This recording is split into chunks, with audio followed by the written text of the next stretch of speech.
let's talk about the month of February. Oh my gosh, I can't believe it's already been a month of the year, just bloop, gone. Okay, let's talk about February. Now, before I get into it, feel free to like and subscribe if you feel so inclined. I have my website in the description if you want to book a reading with me. I offer a bunch of different types. I also have an email list going, so if you sign up, you will receive an instant discount off of whatever reading you choose.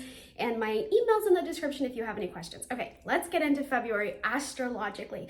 So this is an interesting month. We're kind of gearing up to have a really crazy March. So I'm not gonna lie, March is gonna be insane. So February is kind of like a precursor. Consider February to be, now I know the year has already been really crazy, but think about February in terms of like the last month of energetic hibernation, basically, because Mars is not going to station direct until February 23rd.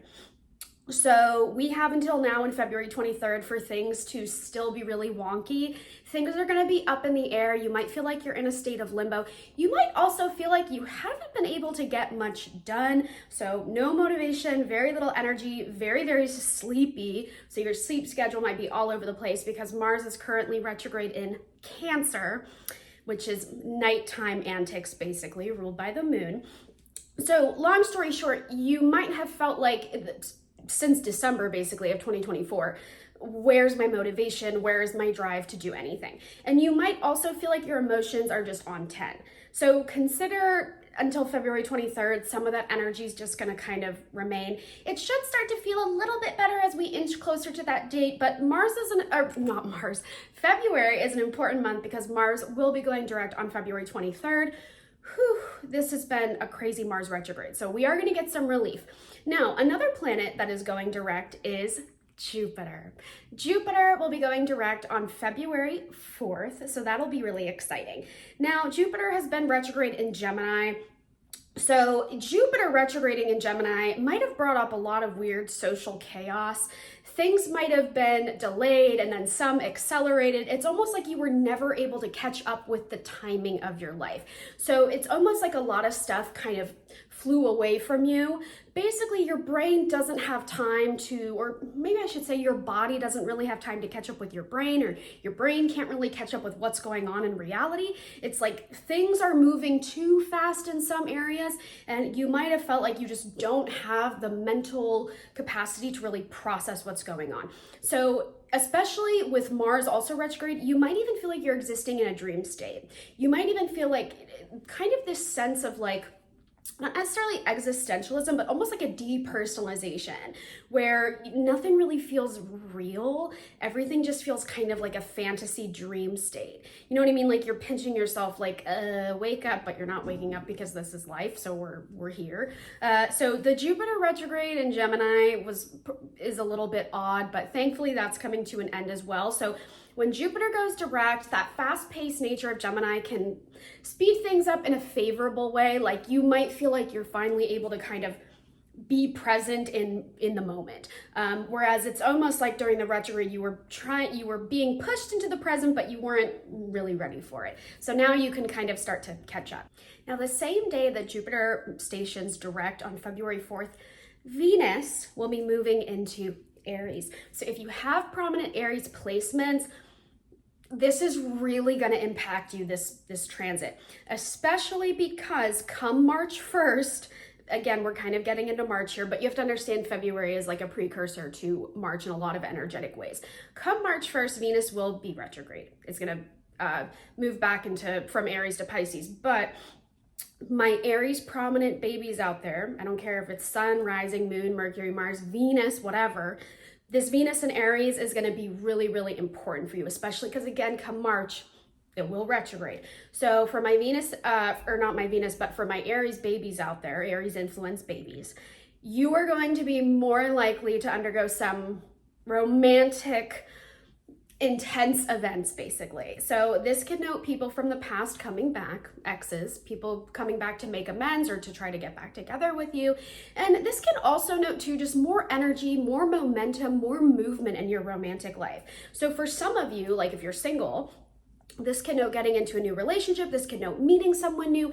And again, I'm going to make a different video when March comes around, so I'll talk a little bit more about relationships for the Venus retrograde. But I don't want you to be worried if you have Aries placements and that Venus retrograde is looming and coming forward. I don't want you to worry too much. I don't want you to sit here and be like, oh, I met this great person, but the Venus retrograde's coming up. Does that mean I can't X, Y, Z? Don't worry about that right now. Just enjoy your dating life. Get out there, meet new people. This is a great time to do so.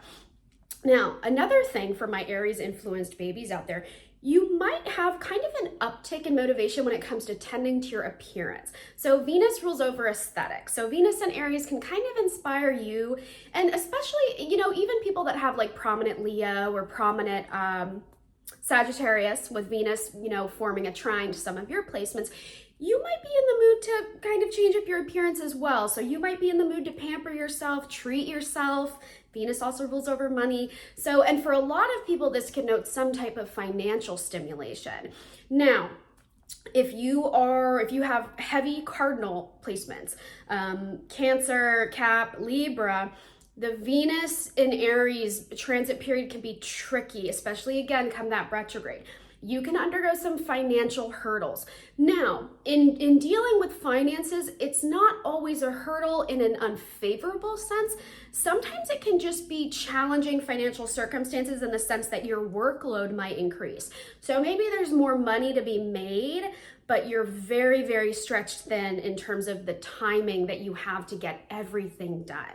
So you can still undergo a career advancement, you can get a promotion, like there can be financial progress. So that challenge doesn't always mean restriction, but in more financial development, you might have a lot more responsibilities to take on. So your career can become a focus there. Okay, but going back to my Aries influenced babies. When it comes to romance, again, this is a really good time to go out, meet new people, and in relating back to appearance, this is a good time to tend to your appearance, change up your style, change up your hair. I know also people tend to say like, oh, when, Venus or Mercury, when those are retrograde, don't change your appearance, don't do anything drastic.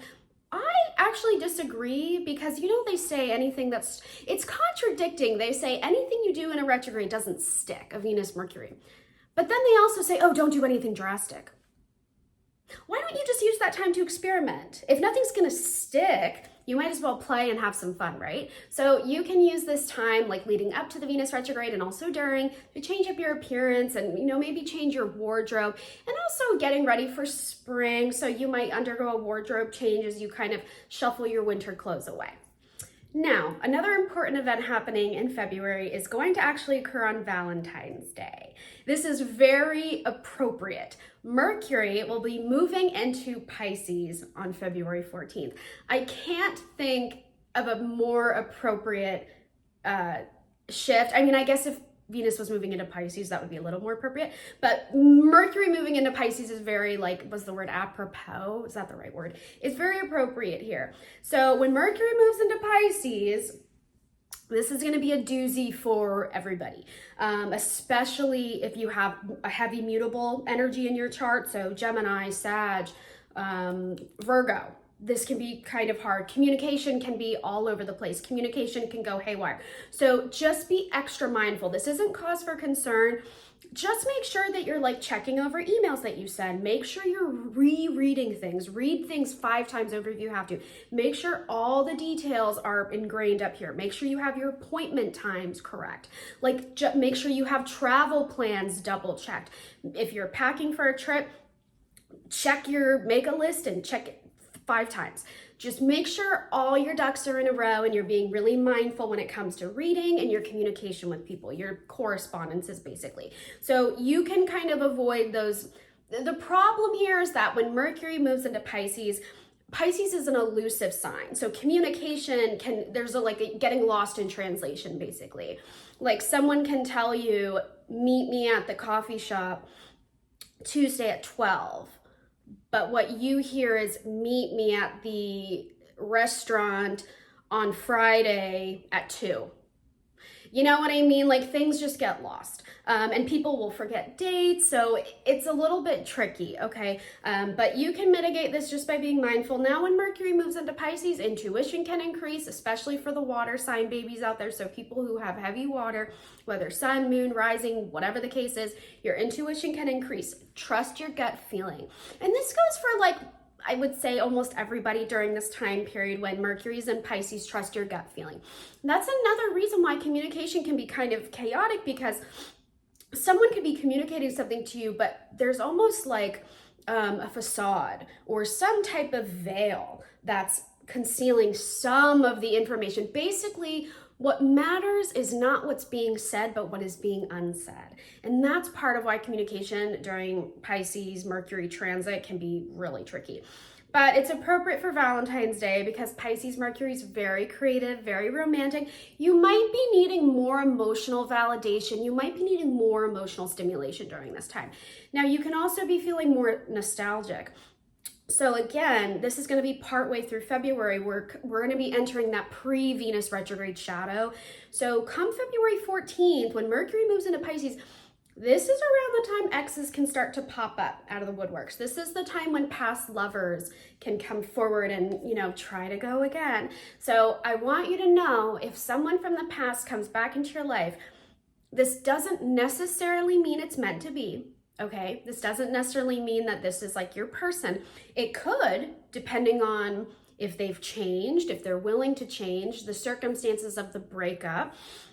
It could, but it's gonna vary depending on like why you broke up, if they've actually gone off and learned, you know what I mean? I don't want you to think someone coming from the past is like meant to be in your present and future. Basically, that's your job to be discerning on that one. So people from the past can pop up and try to, get back together with you. Now, another important date this month for February, Sun is going to enter Pisces on February 18th. So this is going to be all the more kind of insane, especially when Venus and Mercury retrograde come around in March. The Pisces sun is going to add more disorientation to all of that. Now, when Sun enters Pisces on the 18th, it is going to again coincide with Mercury in Pisces. Mercury will have just moved into Pisces. So this is going to further disorient communication. It's also going to further place emphasis on people coming back from the past. Basically, your past can also just catch up with you. So anything you've been shoving under the rug, anything you've been denying, avoiding, rejecting, dismissing, it's going to pop up during this time. Pisces is the final sign of the zodiac. So this is like the clean sweep. This is like before you prepare to sell the house, basically. You got to pack up all your stuff. You got to do a final clean. Like, this is getting your ducks in a row so that you can move forward into Aries season and begin anew. So nostalgia can hit very hard during this time. You might be reminiscing on the past. You might be romanticizing the past, which makes it all the more tricky when people from the past come back into your life. And when Sun moves into Pisces, obviously this is going to bring forth a lot of attention to the Pisces babies, the people with heavy Pisces influence.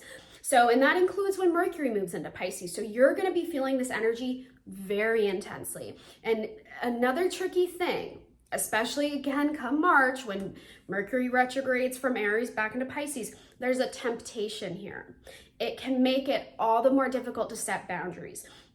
So if you have prominent Pisces placements or prominent mutable placements, again, Gemini, Sag, Virgo, your boundaries can be tested. Your time can be kind of manipulated too. You might lose sight of what day it is. You might not be able to really gauge what's going on in reality. There's also kind of a sense of, it's almost like rose-colored glasses, where it can just be really hard to discern what's going on, who's a good egg and who's a bad apple. So you need your intuition. That is why intuition is so important, because it can help you when all other senses fail you, essentially. Like if you can't see clearly, if you can't think clearly, if reality is not matching your intuition, then you just got to go with your intuition. So trust your gut instinct when people come back from the past, or when you're dealing with people on a social or romantic level.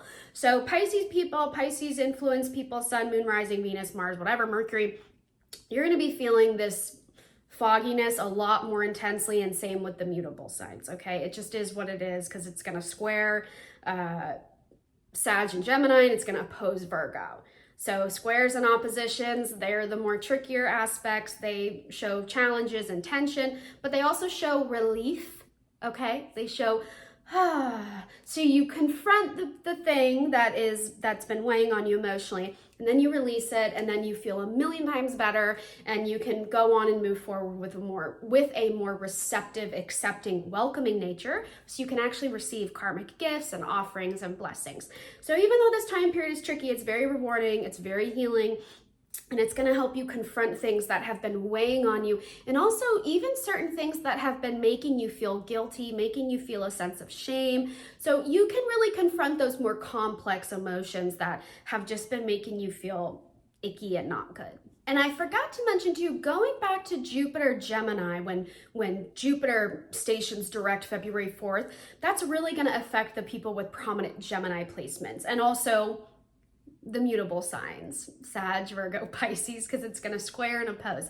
But the Geminis especially, the reason why this is actually kind of favorable is because of what Jupiter represents. Jupiter is a very abundant, expansive planet, and depending on where Gemini is in your chart, even like your house ruled by Gemini, where Jupiter will be transiting, this can note opportunity. This could note new social endeavors. So this could note expanding your like social networking connections. This could note new professional opportunities, new financial opportunities.